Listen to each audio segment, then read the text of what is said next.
My run is on the 13th of August at the Vaal.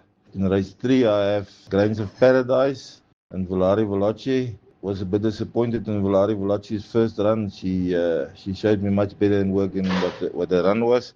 So I expect improvement from her. Then Grains of Paradise showed nice improvement from her first to her second run, albeit in a groom's plate. She showed me what she showed me in work now. And I wouldn't leave my horse out of anything that you put him in. Both of them, they will be quite capable in a day. Then in race 5, at Kylie's Angel, just hopeful that she runs a good race. We have to try again. Like I said, I will keep on with it till she wins the race. But that must rather be sooner than later.